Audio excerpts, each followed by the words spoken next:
सहनाववतु सहनौ भुनक्तु सह वीर्यं करवावहै तेजस्विनावधीतमस्तु मा विद्विषावहै। ओम शांति शांति शांति।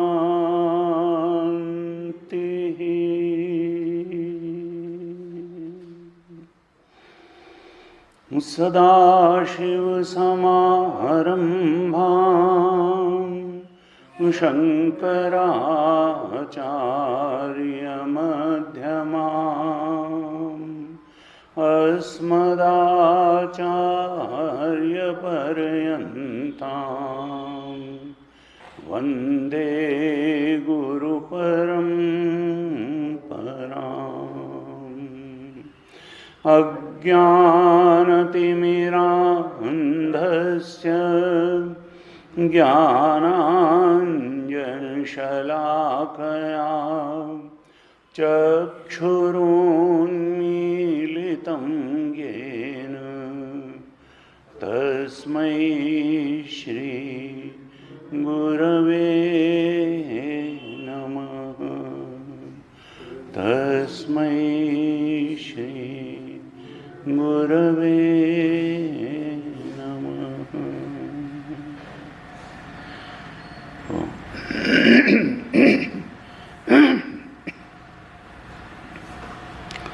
भगवान शंकराचार्य के ग्रंथ अपरोक्षानुभूति पर हम चर्चा कर रहे हैं। आगे चर्चा प्रारंभ करने के पहले कुछ ही श्लोकों का पाठ कर लेते हैं, उसके बाद फिर चर्चा करते हैं। मैं पाठ करूंगा, आप दोहराइएगा। पहले श्लोक से पाठ करेंगे। श्रीहरिं परमानंदम्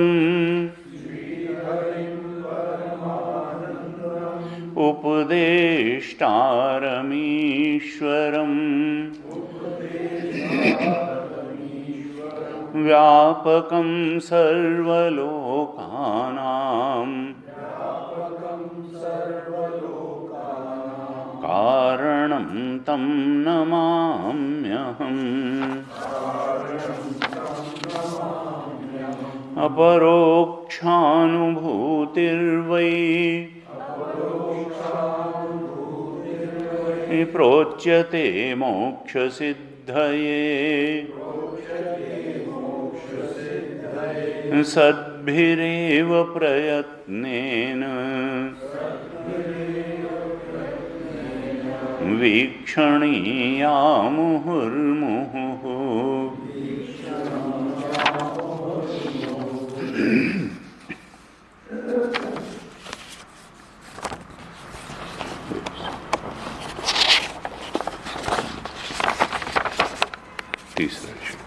स्ववर्णाश्रमधर्मेण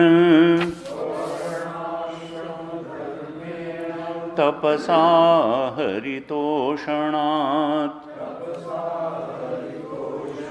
साधनं च भवेत् पुंसाम्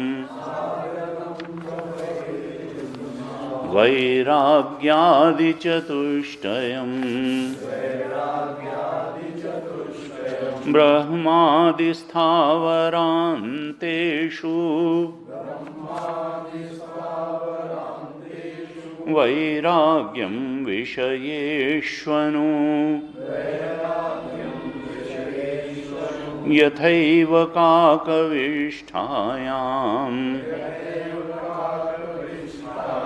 वैराग्यं तद्धि निर्मलम् नित्यमात्मस्वरूपं हि दृश्यं तद्विपरीतगम् एवं यो निश्चयः सम्यक् विवेको वस्तुनः स वै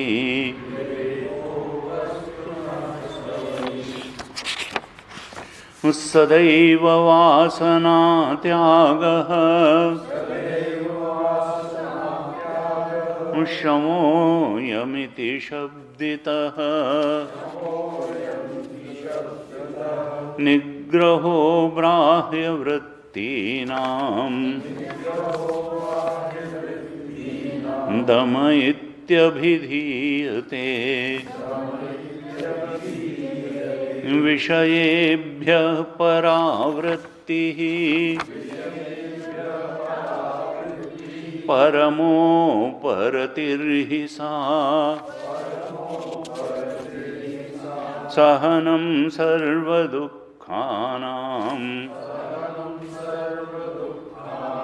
तितिक्षा सा शुभामता निगमाचार्यवाक्येषु भक्तिः श्रद्धेति विश्रुता चित्तैकाग्र्यं तु सल्लक्ष्ये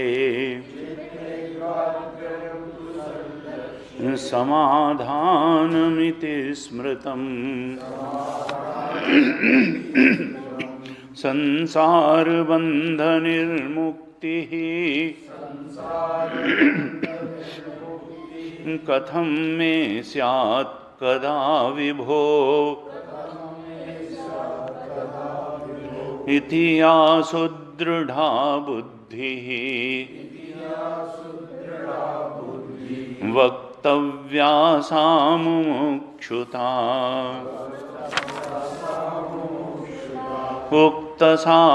उक्तसाधनयुक्तेन विचारः पुरुषेण हि कर्तव्यो ज्ञानसिद्ध्यर्थम् आत्मनः शुभमिच्छता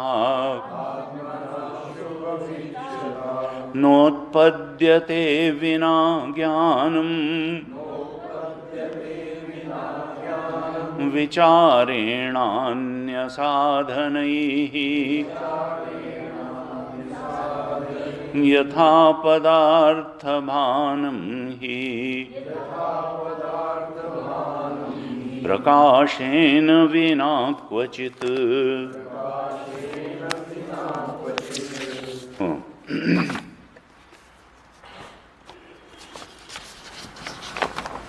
अपरोक्षानुभूति भगवान शंकराचार्य द्वारा रचित प्रकरण ग्रंथ है और थोड़ा प्रौढ़ ग्रंथ भी है। साधना की प्रारंभिक बातों से लेकर के और ब्रह्मात्मैक्य बोध के चरम लक्ष्य तक पहुंचाने वाला ये ग्रंथ है। साधना का मार्ग कहाँ से प्रारंभ होकर के किन किन चरणों से होता हुआ उस ब्रह्मस्वरूप के बोध तक पहुँचे, इसका बड़ा स्पष्ट सुस्पष्ट वर्णन इस अपरोक्षानुभूति ग्रंथ में किया गया है। हमने पहले भी चर्चा की कि अपरोक्षानुभूति का अर्थ क्या है कि एक तो प्रत्यक्ष अनुभूति होती है जो इंद्रियों से होती है, आंख से रूप देखा जाता है, त्वचा से स्पर्श, रसना से रस, कान से शब्द और नासिका से इन पंच से गंध, पंच ज्ञानेंद्रियों से पांच उनके जो विषय हैं, शब्द, रूप, स्पर्श, गंध और रस, आंख, नाक, कान, नासिका और त्वचा, आंख, नाक, कान। तो पंच ज्ञानेंद्रियों से उनके पंच विषयों का ग्रहण, ये तो प्रत्यक्ष अनुभूति है, सभी को होती है, प्रकृति प्रदत्त है। जिसकी भी आंख, नाक, कान ठीक है तो वो सुनने में समर्थ होगा, देखने में समर्थ होगा, सूंघने में समर्थ होगा, रस लेने में समर्थ होगा। लेकिन ये तो इंद्रियां तो बाहर देखती हैं और संसार को ही दिखाती हैं, सत्य नहीं दिखाती हैं। विषय ज्ञान कराने में इंद्रियां समर्थ हैं और इसके बाद इस इंद्रिय प्रत्यक्ष के आधार पर बुद्धि अनुमान करने में समर्थ है। तो अनुमान, प्रत्यक्ष में व्याप्ति के आधार पर बुद्धि अनुमान करके उस बात को जान लेती है जो आंख से नहीं दिखाई देता है। पर्वत के पीछे धुआं उठता देखा तो जान लिया कि वहां अग्नि अवश्य होगी, क्योंकि व्याप्ति है। यत्र यत्र धूमः तत्र तत्र वह्नि, जहां जहां धुआं होगा वहां वहां आग होगी। प्रत्यक्ष प्रमाण से ये व्याप्ति सिद्ध हो गई। तो अब इस व्याप्ति का उपयोग करके हमने जान लिया कि पर्वत के पीछे अगर धुआं है तो आग होगी। ये कौन सा ज्ञान है? ये परोक्ष ज्ञान है। प्रत्यक्ष ज्ञान है और फिर व्याप्ति आधारित अनुमान का प्रयोग करके परोक्ष ज्ञान हो जाता है। तो प्रत्यक्ष ज्ञान है, परोक्ष ज्ञान है, लेकिन एक है अपरोक्ष ज्ञान। हम अपने होने को क्या इंद्रियों के माध्यम से जानते हैं? हम अपने होने को क्या अनुमान प्रमाण से जानते हैं? किसी व्याप्ति का आधार लेकर के जानते हैं, बुद्धि का प्रयोग कर न।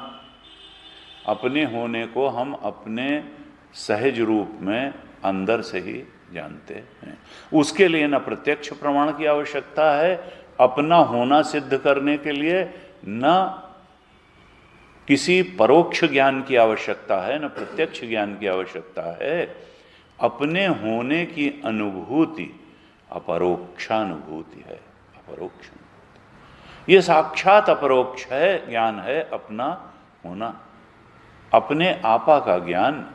आदमी सब कुछ को नकार सकता है, अच्छा ये भी गलत है, ये भी गलत है, ये भी मिथ्या हो सकता है। अपने होने को कोई नहीं नकार सकता। वो है अपना आपा। बस परेशानी की क्या बात है, हम अपने होने को तो अंदर से जानते हैं, लेकिन ये जो अपना आपा है, जो आत्म स्वरूप है, जो मैं है, जिसका मैं करके स्मरण होता है, इसके सच्चे स्वरूप को हम नहीं जानते। हम इसको शरीर में कैद चेतन जानते हैं, कभी बुद्धि सूक्ष्म शरीर मन में कैद चेतन जानते हैं, लेकिन हम इसके ब्रह्मत्व के स्वरूप के बोध से वंचित हैं। और शास्त्र चीख चीख के, घोष करके, उद्घोष करके, गीता कहती है, उपनिषद कहते हैं, ब्रह्मसूत्र कहता है, हमारे सारे शास्त्र कहते हैं, महावाक्य कहते हैं कि हे साधक, तुम कहाँ इसको बुद्धि में कैद चेतन मान करके दुख उठा रहे हो? कहाँ इसको शरीर में कैद चेतन मान करके दुख उठा रहे हो? अरे अयम आत्मा ब्रह्म, ये जो तुम्हारा चेतन है ये तो ब्रह्म स्वरूप है, ये एक अखंड सर्वव्यापक चेतन है। चेतन में शरीर है, शरीर में चेतन नहीं है। स्थूल को कैद करने की सामर्थ्य, स्थूल में सूक्ष्म को कैद करने की सामर्थ्य नहीं होती। तुम्हारे स्थूल शरीर या सूक्ष्म शरीर में चेतना को कैद करने की सामर्थ्य नहीं है। हाँ, चेतना को अनुभव करने की सामर्थ्य बुद्धि में जरूर है। चेतना बुद्धि में सीमित नहीं हो सकती, चेतना में बुद्धि है, बुद्धि में चेतन तो अनुभव में आता है। बुद्धि में चेतन सीमित नहीं है, कैद नहीं है। ये सर्वाधिष्ठान, किसी भी जगत की सारी उस स्थूलता में चेतन को कैद करने की सामर्थ्य नहीं है।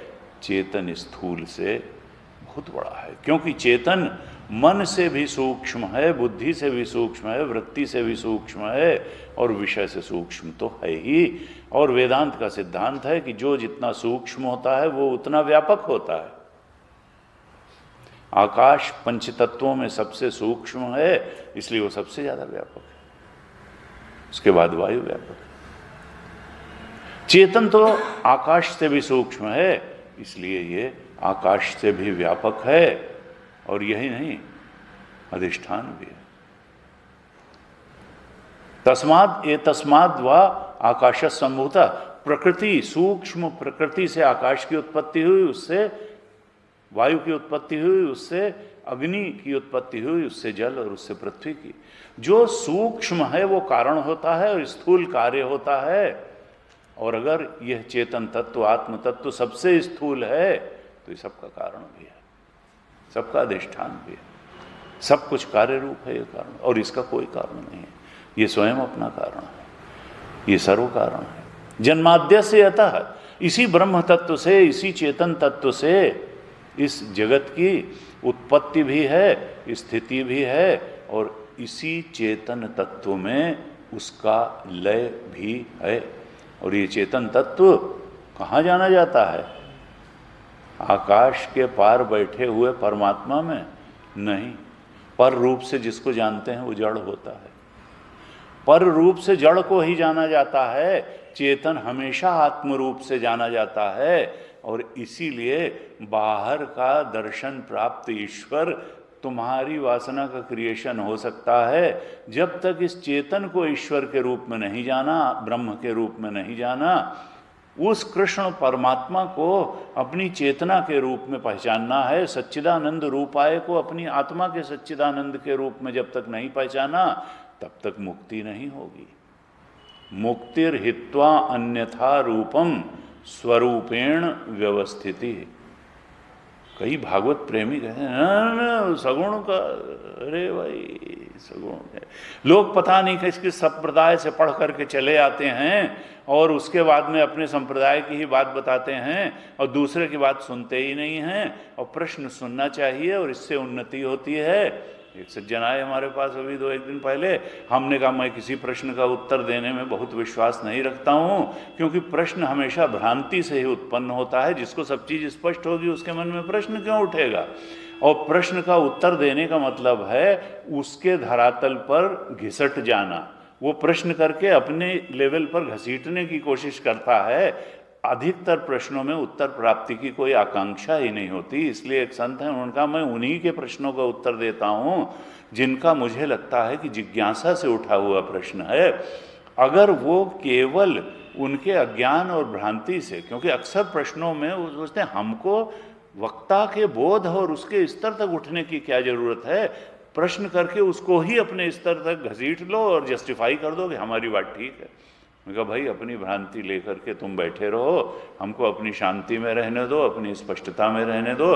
हमें किसी के प्रश्न के उत्तर देने की कोई बड़ी शौक नहीं है कि हमको ज्ञान देने का। ठीक है, गूढ़ो तक तो न साधु दुरावें, आरत अधिकारी जो पावें। अगर कोई सही में जिज्ञासु है, सही में उसका प्रश्न कोई चीज उसमें अटक रही है साधन, तब तो उसका निराकरण अवश्य ही करना चाहिए, लेकिन व्यर्थ के डिस्कशन में नहीं। एक संत वह में कुछ प्रश्न हैं तो वो कहते थे कि भाई देखो, अगर हम जो उत्तर देंगे उसको मानने स्वीकार करने को तैयार हो तब तो हम तुम्हारे प्रश्न का उत्तर देंगे, और अगर तुम हमको व्यर्थ के डिस्कशन में उलझाने के लिए प्रश्न कर रहे हो तब हमको डिस्कशन में नहीं उलझना। हम तुम्हारे प्रश्न का कोई उत्तर देने में बहुत रुचि हमारी नहीं है। तुम अपना प्रश्न जो है अपने पास रखो। हाँ, अगर कोई तुमको वास्तव में जो हम कहें उसको पहले, इसीलिए कहा श्रद्धावान लभते ज्ञानम। प्रश्न सद्गुरु से ही करना चाहिए, क्योंकि और उसके ऊपर श्रद्धा होनी चाहिए कि ये जानता है, ये जो बताएगा वो सही बात बताएगा, और जो हम नहीं जान रहे हैं वो बता देगा। और अगर आपने उसको दुराग्रह करके प्रश्न करके सद्गुरु को कहा कि नहीं हम तुम्हारे सद्गुरु हैं क्योंकि तुम हमारी बात मानो, तो फिर तो हो गया। वो तो मानेगा नहीं, वो नहीं मानेगा, क्योंकि उसको स्पष्ट है। तो कई बार हम जो है बाह्य बातों में इतना ज़्यादा उलझ जाते हैं और उनसे प्रभावित हो जाते हैं, क्योंकि हम निश्चित है कि धारणाओं में जिंदा हैं। या तो हम ब्रह्मबोध के बैकग्राउंड में चीज़ों को देखेंगे, जगत को देखेंगे, अपनी वासनाओं इच्छाओं को देखेंगे, और नहीं तो फिर धारणाओं के बैकग्राउंड में ही हम सारे जगत की ऊंच नीच को देखेंगे। अपनी अपनी धारणा होती है। अक्सर लोगों की कर्म में बहुत धारणा।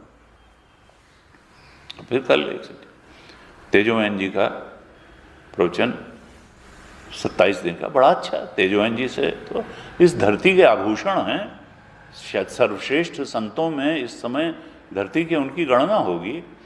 लेकिन फिर भी लोग उनकी किन बातों की तारीफें करते हैं, जिन बातों को के कारण वो बड़े संत नहीं हैं। अरे साहब, क्या ऊर्जा है तेजोमैन जी के अंदर। हमने कहा एक थे 67 साल में उन्होंने दौड़ना, रिटायर हुए, उसके कई वो टहलने जाते थे, तेज टहलने लगे, और फिर उसके बाद में उनको लगा कि नहीं मैं तो थोड़ा दौड़ भी सकता हूँ, दौड़ने लगे। और 72 साल की उन्होंने उम्र में वेटरन ओलंपिक का हाफ मैराथन जीत लिया इंटरनेशनल लेवल पे। तो हमने कहा भाई ऊर्जा की बात मत करो, 65 साल में WWF में कुश्ती लड़ते हैं लोग, ऊर्जा अधिक होने से कोई बड़ा संत नहीं होता है। अरे साहब, दिन में 4 क्लास। हमने कहा तपोवन जी महाराज 4 महीने तक एको क्लास नहीं लेते थे तो वो छोटे संत है क्या? ये क्लास लेने से और नंबर ऑफ क्लासेस लेने से किसी के संतत्व की गणना होगी? अरे साहब कैसा भजन, चिन्मयानंद जी ने, गुरुदेव ने एको भजन ही नहीं गया तो वो कोई छोटे संत है क्या? ये बाह्य बातों से, ऊर्जा से संतत्व आंकना, नंबर ऑफ क्लासेस से संतत्व को आंकना, और किसी विशिष्ट बात से, अब तपोवन जी महाराज ने ना एक आश्रम बनाया, ना कभी पब्लिक मीटिंग एड्रेस की, तो क्या वो अज्ञानी थे क्या? वो संत नहीं थे? ये जीवन मुक्त पुरुष का एकमात्र जो मापदंड है वो है कि वो ब्रह्म बोध में स्थिर है कि नहीं है, उसकी ब्रह्म दृष्टि स्थिर है कि नहीं है। और उस मामले में जो हमारे भारतीय पहुंचे हुए संत हुए, सब की ब्रह्म दृष्टि, ब्रह्म बोध बिल्कुल। तेजोमैन जी बड़े संत इसलिए हैं, नॉलेज भाई कितने, हमने नॉलेज यूनिवर्सिटी के प्रोफेसर को भी बहुत होती है। नॉलेज से कोई बड़ा संत नहीं बनता है, बोध से बड़ा संत बनता है। उनकी ब्रह्म दृष्टि स्थिर है, वो अपने ब्रह्म स्वरूप में प्रतिष्ठित हैं, उन्होंने इस आत्मा के ब्रह्मत्व को जान लिया है, इसलिए वो बड़े संत हैं। वो इसलिए बड़े संत नहीं हैं कि वो दिन में 4 क्लास ले लेते हैं, या वो ऊर्जा के भंडार हैं, या कि अन्य अन्य जो लौकिक बातें हैं आश्रम। वो ठीक है, वो एक तरीके से सांसारिक, चूंकि संसार की दृष्टि में यही होता है कि उसकी 5 फैक्ट्री हैं तो बड़ा है, तो गुरुदेव ने जो है 30 देशों में, इसलिए वो बड़े व्यक्ति थे। और तेजोमैन जी कितना बढ़िया भजन गा लेते हैं। अरे भाई वो सब तो ठीक है, वो अच्छा ही है, लेकिन असली बात क्या है उधर नहीं ध्यान देते हैं, क्योंकि फिर ये होगा कि लौकिक अचीवमेंट्स पे, सांसारिक अचीवमेंट्स पे बहुत अधिक ध्यान होने के कारण संत को भी कुछ सांसारिक अचीवमेंट से ही उसकी महानता को तौलने की कोशिश व्यक्ति कर लेता है, जबकि उससे कोई, वो हो भी सकता है, वो नहीं भी हो सकता है। तपोवन जी महाराज 4-4 महीने हिमगिरी विहार के ही लिए चले जाते थे, कुछ नहीं। गुरुदेव से कह देते थे 4 क्लास क्या, आ करके बैठ जाना 7 बजे सुबह और 2 घंटे बैठे रहना। अगर मैं दरवाज़ा खोल दूंगा तो कक्षा हो जाएगी, और नहीं तो खटखटाना नहीं, चुपचाप उठ करके चले जाना। और 3-3 दिन तक कक्षा नहीं होती थी। इसका मतलब यह नहीं कि उनके ब्रह्मबोध में कहीं को। तो एक चीज़ यह है कि ये अपरोक्षानुभूति ग्रंथ क्या बताना चाह रहा है कि देखो साधक, तुम जो अपरोक्षानुभूति है, अर्थात इस आत्मा के ब्रह्मत्व के स्वरूप को जान लेना, यही लक्ष्य है हर मनुष्य का। और इस लक्ष्य को प्राप्त करके ही कोई बोध प्राप्त संत बनता है, ब्रह्मज्ञानी संत बनता है। इससे अलग फिर जिसकी जितना उधर बढ़ना है उस सीमा तक उसको संत कहा जाएगा। अच्छा भजन गा लेना, अच्छा जो है ये अच्छी बातें हैं, कोई खराब बातें नहीं हैं। भक्ति की, ज्ञान की अभिव्यक्ति इसी तरह से एक्शंस के माध्यम से हो सकती है, लेकिन फिर बोध सबसे बड़ी चीज है।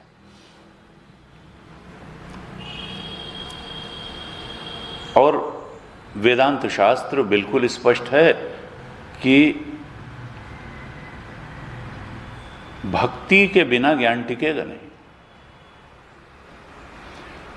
कई बार लोग कहते हैं हम तो भक्त हैं और ज्ञान जो है, तो गीता जी और वेदांत का स्पष्ट है कि देखो, बिना निस्वार्थ कर्म किए हुए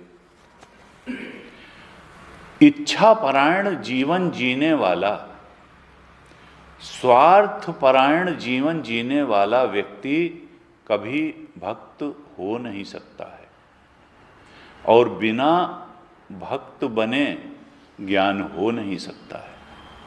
इसलिए ये क्रमशः सीढ़ियां हैं।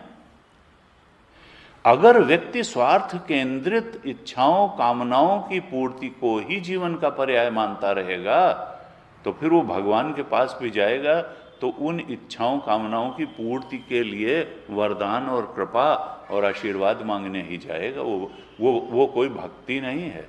आर्त की भक्ति को भी कहा गया चलो ठीक है, किसी तरह से जाओ भगवान की शरण में, कष्ट है तो निवारण के लिए वो तो सर्वसमर्थ हैं, तो चले जाओ ठीक है, लेकिन वो कोई बहुत ऊंचा भक्त नहीं है। इसी तरह से अर्थार्थी और कामना पूर्ति के लिए भगवान की आशीर्वाद कृपा मांगने वाला भी बहुत ऊंचा भक्त कौन है? जो जिज्ञासु है। तीसरी श्रेणी का भक्त जो मुक्ति की तरफ जिसने रास्ता पकड़ लिया है वो है आर्तो जिज्ञासु अर्थार्थी ज्ञानी च भरतर्षभ। जिज्ञासु भक्त अर्थार्थी और आर्त भक्त से श्रेष्ठ श्रेणी का भक्त है। और अर्थार्थी और आर्त भक्त की स्थिति एक दिन जिज्ञासु भक्ति की आनी ही चाहिए, और तब वो जिज्ञासा ही उसको तद विज्ञानार्थम सगुरुमेवाभिगच्छेत समित पाणि श्रोत्रियम ब्रह्मनिष्ठम। और फिर वो जिज्ञासा ही उसको श्रोत्रिय ब्रह्मनिष्ठ गुरु के चरणों में पहुंचा देगी, जिसके चरणों में बैठ करके श्रवण मनन निधिध्यासन करके वो ज्ञानी भक्त की स्थिति तक ऊपर उठ जाएगा। तो श्रेणी यही है। प्रारंभ कर्मयोग से है, प्रारंभ प्रभु परायण कर्म से है, कर्तव्य परायण कर्म से है। स्वार्थ केंद्रित कर्म, इच्छा परायण कर्म से ऊपर उठे बिना जिज्ञासु भक्त बन नहीं पाएगा। और जिज्ञासु भक्त बने बिना वो क्यों गुरु के शरण में जाएगा? जिसकी भगवान में ही श्रद्धा नहीं हुई उसकी गुरु में कैसे श्रद्धा होगी? उसकी वेदांत वाक्यों में कैसे श्रद्धा होगी? और फिर उसको ज्ञान कैसे होगा? वो गुरु की बात को सच्चा कैसे मानेगा? उसके अनुसार अपने जीवन में चलने का प्रयत्न कैसे करेगा? इसलिए निस्वार्थ जीवन बहुत आवश्यक है।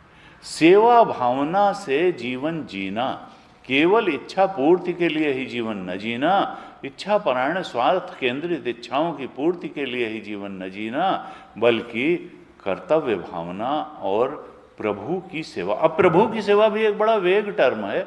षोडशोपचार पूजन रोज करें, पंचोपचार पूजन करें, क्या यही भगवान के? कई बार भक्त लोग इसी में ना।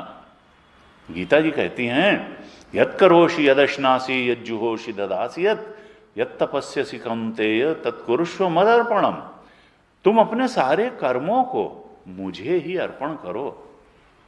और इसका वैसे व्यावहारिक स्तर पर क्या है कि भगवान के भक्तों की सेवा करो। ये जगत को भगवान का स्वरूप मान करके in larger interest of society आपके कर्म हो, केवल इस शरीर की इच्छाओं या परिवार की ही कामनाओं की पूर्ति के लिए ना, उससे बाहर निकल करके हमको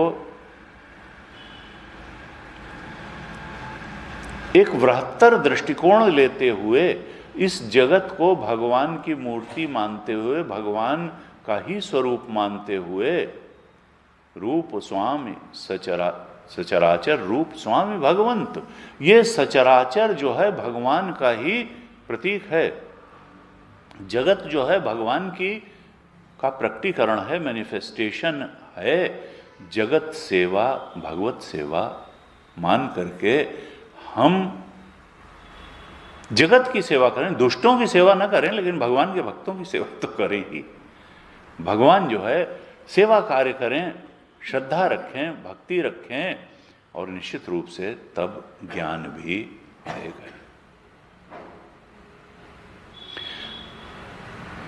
गुरु और वेदांत वाक्यों की भक्ति किए बिना, देखिए भगवान की भक्ति से शुरू होगा, निस्वार्थ कर्म से साधना प्रारंभ होगी, भगवान की भक्ति पर जाएगी और फिर गुरु और वेदांत वाक्यों की भक्ति तक जाएगी।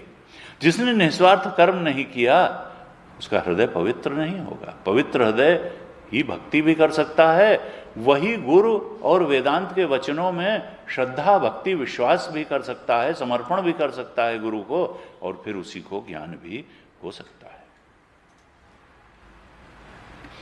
तो कहा देखो भाई, हमको जीवन मुक्त की रहनी की नकल नहीं करनी है। उसने किस किस चरण से चल करके, किस किस मार्ग से उस बोध को प्राप्त किया जिससे कि वो जीवन मुक्त बना, उस साधना पथ की नकल करनी है, बाहर से नहीं कि हम भी चले तपोवन में महाराज की तरह से हिमगिरी विहार करने, सब कुछ छोड़ छाड़, ना ना, उससे कुछ नहीं हो। बाह्य रहने की नकल करने से कुछ नहीं होना। जो साधना पथ उसने फॉलो किया, इसीलिए कहते हैं जीवन मुक्त की नकल नहीं करनी है आचरण की। वो उसके लिए सहज हो सकता है, आपके लिए नहीं हो सकता है, लेकिन उसके वाक्यों जो वो बता रहा है साधना का मार्ग, उसका अनुसरण, उसकी कथनी, उसके उपदेश का अनुसरण करना है। उसके आचरण को नकल करने से, उसके पहनावे की नकल करने से, उसके उठने बैठने जेस्चर्स की नकल करने से कोई ब्रह्मबोध को उपलब्ध नहीं होगा। तो हमने 4 श्लोकों तक चर्चा करी थी। चौथे श्लोक में बताया था वैराग्य। देखिए वेदांत में कहा कि बिना अधिकारित्व के किसी को कुछ मिलता विलता नहीं है। अंग्रेजी में भी कहावत है, first deserve then desire, and if you deserve you need not desire, it will automatically come to you. जिस बात के लिए व्यक्ति में पात्रता होती है वो उतना तक उसको अपने आप ही मिल जाता है। पात्रता के अनुपात में चाहे संसार की इच्छा हो और चाहे परमार्थ की इच्छा हो, परमार्थ पथ में भी आगे बढ़ने के लिए अधिकारित्व की आवश्यकता तो है ही। भक्ति भी करनी है तो शुद्ध हृदय व्यक्ति ही भक्ति कर सकता है, और कर्मयोग भी अगर करना है तो थोड़ा स्वार्थपरक इच्छाओं, वासनाजन्य इच्छाओं पर अंकुश लगाने की दृढ़ता और समझ तो चाहिए ही, बिना उसके नहीं हो सकता है। तो अधिकारित्व के बिना तो कुछ भी नहीं होता है।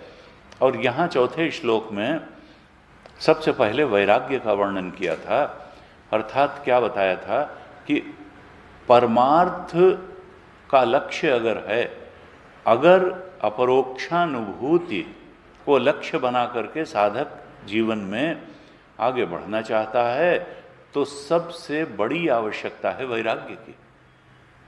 बिना वैराग्य के परम सत्य का न तो अवतरण होगा न वो टिकेगा। तुलसीदास जी ने दो ही बातें कही, बिनु गुरु होए न ज्ञान, और ज्ञान की होए विराग बिनु, चले कि जल बिनु नाव, कोटि जतन पच पच मरिय। चाहे बालू में नाव नहीं चलती है, जल में ही चलती है। और वो जल क्या है परमार्थ पथ के लिए, जहां पर कि साधक अपनी नैया खेते हुए लक्ष्य तक पहुंच जाएगा। उनका वो दो ही रूप हैं उस जल के, एक है वैराग्य और दूसरा है सद्गुरु के चरणों में समर्पण।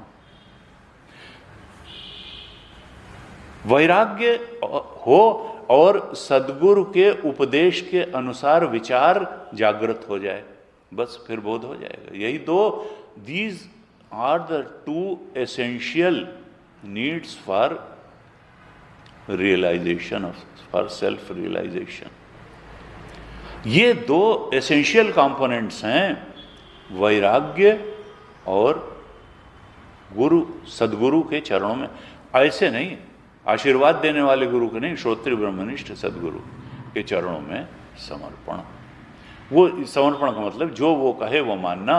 अगर बात समझ में नहीं आ रही है तो भी श्रद्धा से मान लेना, क्योंकि श्रद्धा ही वो बल होता है जो बुद्धि से समझ में ना आने पर भी मनवाने में समर्थ होता है। श्रद्धा बहुत बड़ी ताकत है। इसीलिए विवेकवान लभते ज्ञानम गीता में नहीं कहा, गीता में कहा श्रद्धावान लभते ज्ञानम। क्योंकि जब शिष्य गुरु की शरण में जाता है, कुछ धारणाओं के साथ जाता है, कुछ मान्यताओं के साथ जाता है, कुछ जीवन दृष्टि के साथ जाता है, और उसको एकदम से जब गुरु उल्टी बात बताने लगता है तो उसको कुछ अपील नहीं करती, समझ में नहीं आती है। लेकिन श्रद्धा ही वो सामर्थ्य है कि समझ में ना आने के बावजूद सोचता है कि अच्छा वेट एंड सी, हो सकता है इनकी बात ही ठीक हो सकता है नहीं। श्रद्धा तो वो है कि वो कहेगा हमारी बात गलत थी, इसी की बात सही थी, हाँ हम देखेंगे कि क्यों इसकी बात सही थी। धीरे धीरे रहते रहते निश्चित रूप से एक दिन हमें बिल्कुल स्पष्टता हो जाएगी कि जो हम मानते रहे थे वो गलत था, जो ये कह रहे हैं सही यही था। गीता की बात ही ठीक है, उपनिषद की बात ही ठीक है, गुरु की ही बात ठीक है, वेदांत वाक्य ही ठीक है। और हमारी जो धारणा, मान्यता, दृष्टि थी वो असल में अज्ञान पर आधारित दृष्टि थी, मान्यता थी, और वो जो है जीवन में इसी कारण दुख लाने वाली थी।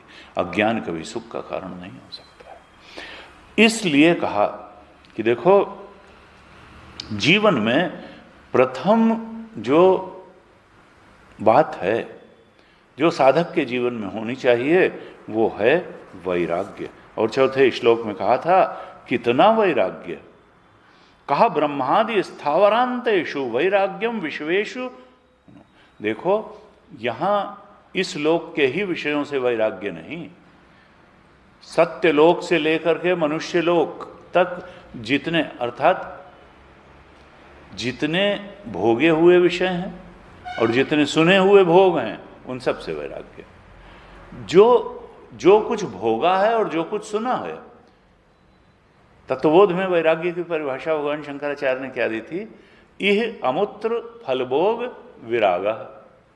यानी यहां के सुख और स्वर्गलोक के सुख। स्वर्गलोक तो हम सुख जानते नहीं, लेकिन सुना है कि भाई इंद्रियां शिथिल नहीं होती हैं और वहाँ पे ऐसे ऐसे भोग पदार्थ हैं, ऐसे ऐसे जो है पेय पदार्थ हैं, ऐसे ऐसे तमाम, ऐसा दीर्घ जीवन है। तो सुने हुए भोगों और जो भोगा हुआ है या संसार के सब से वैराग्य, विषय मात्र से वैराग्य। विषयेष्वनु ब्रह्मादि स्थावरांतेषु, ब्रह्मलोक से लेकर के तृणपंथ, चाहे जड़ भोग हो या ब्रह्मलोक के भोग हों, सत्य लोक आदि मर्त्यलोकांतेषु भोग साधनेषु वैराग्यम, मतलब इच्छा राहित्यम। वैराग्य का मतलब क्या है कि उनके लिए इच्छा ही न होना। प्रजहाति यदा कामान सर्वान पार्थ मनोगतान, आत्मन्येवात्मना तुष्टः स्थित प्रज्ञस्तदोच्यते। जब आत्मा आत्मा में ही संतुष्ट हो जाती है, आत्मा आत्मा में ही रमण प्राप्त कर लेती है, आत्मानंद की प्राप्ति हो जाती है, आत्म शांति की प्राप्ति हो जाती है, बस फिर तो बात ही खत्म हो गई। ये कब होगी? कामनाओं, वासनाओं, इच्छाओं के रहते होगी।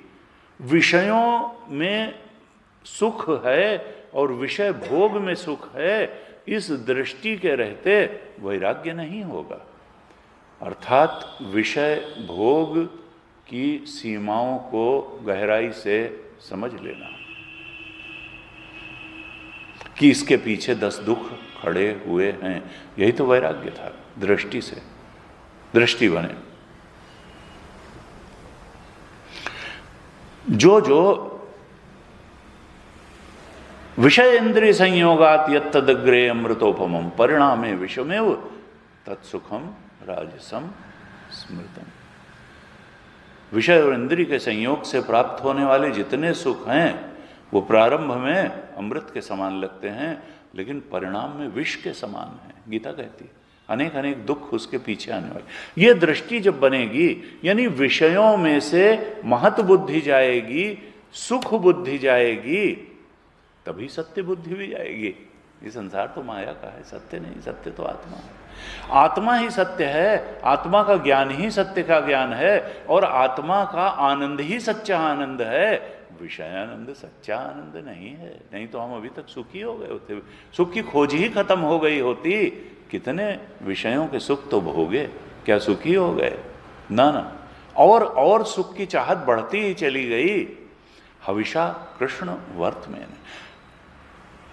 ये सारे संसार के भोग पदार्थ एक व्यक्ति की कामना पूरी करने में भी समर्थ नहीं है। कामना आज तक किसी की पूरी नहीं हुई, आशा तृष्णा नाम हुई, मर गए शरीर, और इच्छा सब और आवश्यकता सबकी पूरी होती है। इस संसार में थोड़े से भोजन, थोड़े से वस्त्र, थोड़ी सी छत की जरूरत होती है, वो सबको मिलती है, लेकिन कामना तो अच्छे अच्छे सफल व्यक्ति की भी सब पूरी नहीं होती। कामना अधूरी लेकर के ही व्यक्ति ये शरीर छोड़ता है, चाहे जितना सफल अपने को है। सबकी यही कहानी है। वो चाहे सिकंदर आजम हो, चाहे नेपोलियन बोनापार्ट हो, चाहे हिटलर हो। कई बार तो जो बहुत सफल लोग रहे, बहुत ज़्यादा आकांक्षी रहे, उन्होंने आत्महत्या कर ली। उन्होंने आत्महत्या कर ली। ये फ्रस्ट्रेशन की लिमिट। कामना के पीछे भागने से फ्रस्ट्रेशन के अलावा कुछ मिलना नहीं है। इसलिए शास्त्र बार बार कहते हैं कि वैराग्यमेव अभयम, वैराग्यमेव सुखम। सुख है तो वैराग्य में है, और अभय है तो वैराग्य में है। कामना के त्याग में सुख है, कामना के पूर्ति में सुख नहीं है। कामना पूर्ति होगी तो बढ़ जाएगी, नहीं पूर्ति होगी फ्रस्ट्रेशन होगा, पूरी होगी तो बढ़ जाएगी।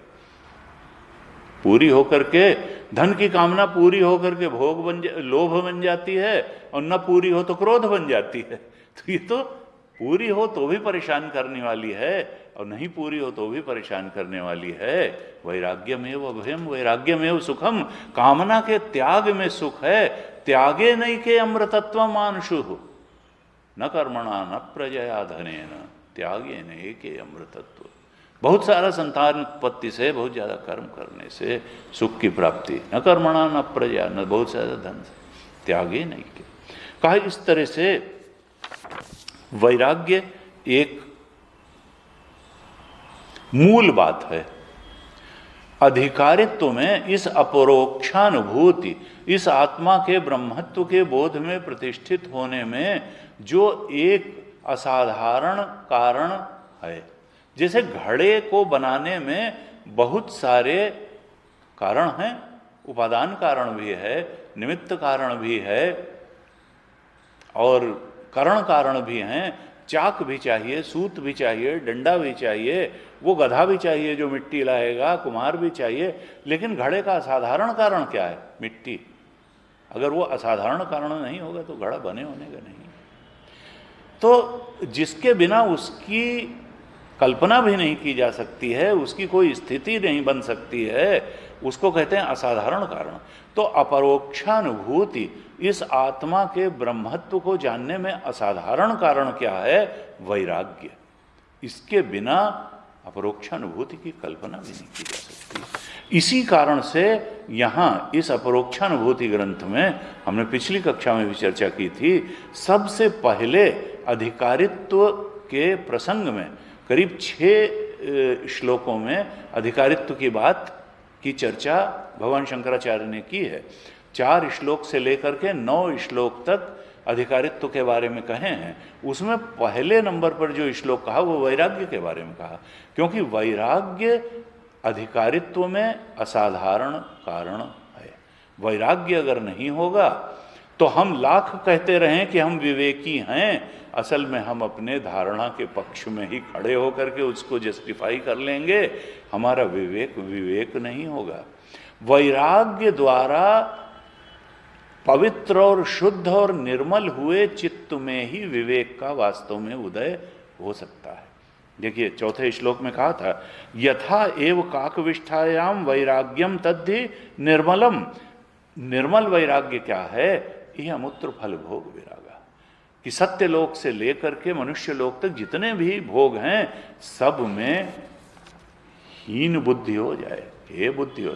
लेकिन हमने पिछली कक्षा में चर्चा की थी, न घृणा हो न आसक्ति हो, क्योंकि घृणा करने से चित्त जलता है, द्वेष करने, न राग न द्वेष। वैराग्य का मतलब द्वेष नहीं है, वैराग्य का मतलब है मिट्टी हो गई चीज। मिट्टी हो गई चीज, जब हम बड़े हो जाते हैं, बच्चे का गुड़िया के प्रति बहुत राग होता है। आप बच्चे देखिए, उसकी गुड़िया छीन के देखिए, रो रो के प्राण दे देगा। और वही जब बड़ा हो जाता है तब उससे कहो गुड़िया ले लो, तो क्या होगा? उसका कोई द्वेष हो गया गुड़िया से? नहीं नहीं, द्वेष नहीं हो, न राग है न द्वेष है। अब बेकार हो गई वो चीज। अब जीते जागते चीजों में, संसार की उपलब्धियों में राग हो गया, जीते जाते मनुष्यों में राग हो गया, अब गुड़िया में राग नहीं रह गया। न राग है न द्वेष है। ऐसा भी नहीं कि जब वो माँ बाप बनेगा, उसका बच्चा गुड़िया मांगेगा तो वो उसको गुड़िया नहीं देगा, कि गुड़िया उसको देगा, उसकी मन स्थिति वही है। तो न राग न द्वेष। द्वेष करेंगे चित्त में जलन होगी, राग करेंगे चित्त उधर ही भागेगा, परमात्म चिंतन के लायक नहीं रह जाएगा। लक्ष्य निर्धारित करने, लक्ष्य की ओर बढ़ने, लक्ष्य का चिंतन और दृढ़ता से उसको अपने चित्त में स्थान देने लायक नहीं रह जाएगा। इसलिए राग न द्वेष। राग और द्वेष दोनों चित्त को उद्विग्न करने वाले हैं, चित्त को अशांत बनाने वाले हैं और चित्त को लक्ष्य से भटकाने वाले हैं। राग न द्वेष। वैराग्य का अर्थ है राग द्वेष दोनों से ऊपर उठ गए, अर्थात जिसके पीछे भागा करते थे, बहुत आसक्त थे, या जिससे शत्रुता मानते थे, जिसको घृणित निकृष्ट मानते थे, न दोनों बातें किसी काम की ही नहीं रह गई, मिट्टी हो गई। उनके तरफ न कोई राग है न कोई द्वेष है। राग किससे है? उस अपने लक्ष्य से राग है, अपने आत्मा के ब्रह्मत्व के बोध से का वर्ण हो गया, वर्ण कैवल्य हो गया, और कुछ चाहिए नहीं। उसके लिए जो जो कुछ आवश्यक है वो सब चाहिए, और जितना आवश्यक है उतना चाहिए, केवल उतना ही चाहिए। वैसी दिनचर्या चाहिए, उतना धन चाहिए, वैसे वस्त्र चाहिए, वैसी संगति चाहिए, वैसा स्थान चाहिए, वैसे लोगों के बीच में उठना बैठना सत्संग चाहिए, वैसी पुस्तकें चाहिए, वैसा खान पान चाहिए जो चित्त को सात्विक निर्मल पवित्र बना सके। क्योंकि उस लक्ष्य की तरफ बढ़ाने वाला जो जो कुछ है वो सब हमको चाहिए, और जो उससे दूर ले जाने वाला है वो एकदम नहीं चाहिए। उससे वैराग्य। इस प्रकार से वैराग्य का महत्व चौथे श्लोक में बताया। चौथे श्लोक से 9वें श्लोक तक 6 श्लोकों में इस अधिकारित्व की चर्चा है। दूसरे नंबर पर क्या 5वें श्लोक में क्या बताते हैं? विवेक की बात बता रहे हैं, क्योंकि ये अपरोक्षानुभूति ग्रंथ क्या कहता है कि विवेक का जो ठीक ठीक उदय है वो राग द्वेष से रहित चित्त में ही हो सकता है, विवेक का उदय। इसलिए वैराग्य का प्रतिपादन करने के बाद अब विवेक के बारे में बताते हैं, वस्तु विवेक के बारे में बताते हैं। क्या कहते हैं 5वें श्लोक में? नित्यम आत्मस्वरूपम ही दृश्यम तद विपरीतगम एवं यो निश्चय सम्यक विवेक वस्तुनः स वै। भगवान शंकराचार्य कहते हैं कि देखो विवेक क्या है। का विवेक ये है कि जब हम ये सम्यक रूप से निश्चय कर लेते हैं, यानी विवेक का स्वरूप क्या है? सम्यक निश्चय सम्यक विवेक, निश्चय सम्यक विवेक। किस चीज का सम्यक निश्चय? वस्तुनः। वस्तु है क्या? ये संसार की जो प्रतीत हो रही है, गाड़ी जो है सत्य है, ये हॉल सत्य है, हम लोगों का शरीर सत्य है, हमारी वासनाएं सत्य हैं, हमारी भावनाएं सत्य हैं, इस बाहर की चीजें सत्य हैं या अंदर सूक्ष्म जगत अंतर जगत की चीजों से ये सत्य। वस्तु का मतलब क्या है? सत्य। वस्तुतः है क्या? एग्जिस्ट क्या करता है? और अपीयरेंस क्या है? What is the reality and what is the appearance? Appearance और रियलिटी के बीच में विवेक कर लेना, प्रतीति और सत्य के बीच में विवेक कर लेना कि कहां तक क्या है, कहां तक जल दिखाई दे रहा है लेकिन है नहीं, और कहां वास्तव में जल है। क्या नीलिमा है या खाली प्रतीति मात्र है? क्या जल मरीचिका में है या प्रतीति मात्र है? रात में निकले, कहीं लगा कि आदमी खड़ा है, चोर खड़ा है, पर सवेरे देखा वहां ठूंठ है। ठूंठ में स्थाणु में पुरुष वास्तव में है या प्रतीति मात्र है? आत्मा में जगत वास्तव में है या प्रतीति मात्र है? निश्चय सम्यक विवेक वस्तुना। वस्तु क्या है और प्रतीति क्या है? वास्तव में वस्तु क्या है वहां पर? वस्तु अधिष्ठान है और प्रतीति सुपर इम्पोजिशन है। प्रतीति अध्यास है, सुपर इम्पोजिशन है रस्सी, दिखती है सांप, दिखती है माला, दिखती है भूछिद्र, दिखता है डंडा, दिखती है जलधारा। वस्तु क्या है? वास्तव में वहां है कौन सी चीज? रियल एग्जिस्टेंस किस चीज का है? इस चीज के बारे में सम्यक निश्चय हो जाना, कहा ये विवेक है। और इसका प्रारंभ कहां से होगा? देखिए, वो तो अंत में बोध में ही होगा कि आत्मा ये जो कहा कि ब्रह्म सत्यम जगन मिथ्या जीवो ब्रह्मन अपरा, भगवान शंकराचार्य ने कहा सारे शास्त्रों में जो बात कही गई उसको मैं आधे श्लोक में कह दूंगा कि ब्रह्म ही सत्य है और जगत मिथ्या है और ये जीव ब्रह्म ही है, इसके अलावा कुछ नहीं। तो ये तो जब ब्रह्मबोध होगा तब। अभी ये साधक के स्तर का विवेक क्या है उसको बताते हैं, लेकिन अंत में वही उस विवेक तक बात पहुंचनी है, सत्यासत्य विवेक तक पहुंचनी है। यहां पर कहा नित्यानित्य विवेक। तो इतना विवेक तो साधक के अंदर भी होना चाहिए कि नित्य क्या है और अनित्य क्या है। नित्यम आत्मस्वरूपम ही। वस्तु क्या है क्या नहीं है इसका सम्यक निश्चय करने के लिए विवेक का मतलब क्या होता है? विचिर पृथक करण, ये एक धातु है, पृथक करण है। जैसे चावल जो है और चीनी मिला करके अगर रख दी जाए तो क्या होगा, या बालू और चीनी मिला करके रख दी जाए तो हम अलग कर पाएंगे? बड़ा मुश्किल हो जाएगा। चींटी कर लेगी, चीनी जो है चुन करके चली जाएगी, बालू छोड़ देगी। उसके अंदर वो योग्यता है कि वो उसको उसमें अलग कर सकती है, विवेक करके जो उसके मतलब की चीज है उसको ग्रहण कर सकती है।